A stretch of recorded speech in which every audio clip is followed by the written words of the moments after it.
بسم اللہ الرحمن الرحیم۔ دنیا میں دو طرح کے لوگ ہیں۔ ایک گروہ کا خیال یہ ہے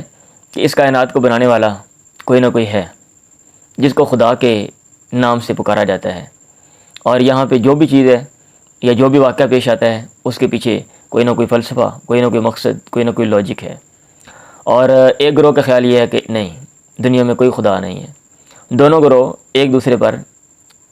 اعتراضات کرتے رہتے ہیں اور اپنے حق میں جو دلائل ہیں وہ دیتے رہتے ہیں، اور ہر دوسرا گروہ پہلے گروہ کے اعتراضات کی توجیہ جو ہے وہ کوئی نہ کوئی کرتا ہے۔ تو آج ایک اعتراض میری نظر سے گزرا ہے جو کہ مذہب کے ماننے والوں پر کیا گیا ہے، جس کا میرے پاس کوئی جواب نہیں ہے۔ تو وہ اعتراض کیا ہے میں آپ کے سامنے رکھتا ہوں، اور اس کا جواب جو ہے وہ آپ سے مطلوب ہے، اور جو لوگ مجھے جواب دیں گے، اچھا جواب جو معقول ہوگا، ان کا جو جواب ہے اس کے اوپر وہ باقاعدہ میں پھر ایک ویڈیو جو ہے وہ میں بناؤں گا۔ ان کا اعتراض یہ ہے کہ ایک جانور ہے جس کو کہتے ہیں اوپسم، OPOSSUM۔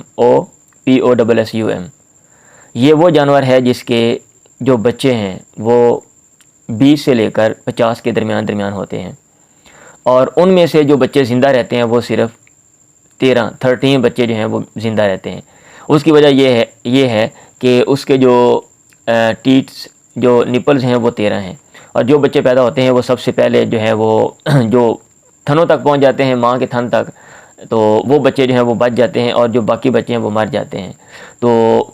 ان کا اعتراض یہ ہے کہ جو لوگ مذہب کو مانتے ہیں اور وہ کہتے ہیں کہ خدا کے ہر کام کے پیچھے کوئی نہ کوئی حکمت، کوئی نہ کوئی فلسفہ ہے، تو وہ وضاحت کریں کہ ایسا کیوں ہوتا ہے کہ ایک جانور کے جو ہیں وہ اتنے زیادہ بچے پیدا ہوتے ہیں اور وہ مر جاتے ہیں، جو صرف چند بچے ہیں، جتنے تھن ہیں اتنے بچے جو ہیں وہ باقی رہتے ہیں، بچ جاتے ہیں۔ تو اتنے زیادہ بچوں کا پیدا ہونا اور مرنا ہر ماں کے ساتھ، جبکہ یہ جب کوئی بھی جو ماں ہوتی ہے، جب بچے کی پیدائش ہوتی ہے یا بچے جو ہے وہ پیٹ کے اندر پرورش پاتے ہیں، تو ایک کٹھن مرحلہ ہے، وہ اتنی زیادہ بچوں کی تکلیف برداشت کرتی ہے، اور بعد میں وہ پیدا ہونے کے بعد جو ہے وہ ڈبل سے بھی زیادہ بچوں نے مرنا ہی ہے۔ تو ایسا کیوں ہے؟ وہ کہتے ہیں کہ مذہب کے پاس اس کی کوئی توجیہ نہیں ہے۔ ہاں، جو ڈارون کا نظریہ ہے، نظریہ ارتقاء، اس کے پاس جو ہے اس کی توجیہ ہے۔ تو اس کی توجیہ مجھے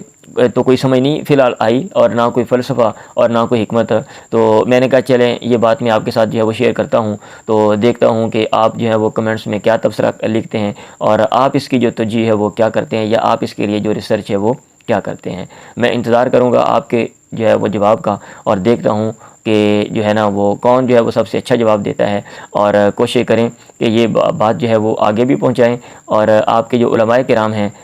جو لوگ یہ بات سنیں ان سے بھی جو یہ پوچھیں، اور جو مفید بات آپ کو لگے کہ اس کا مفید جواب ہے، وہ جواب جو ہے وہ مجھے دیں، تاکہ میں ان کو یہ جو جواب جو ہے وہ دے سکوں۔ دعا میں یاد رکھیں۔ اللہ حافظ۔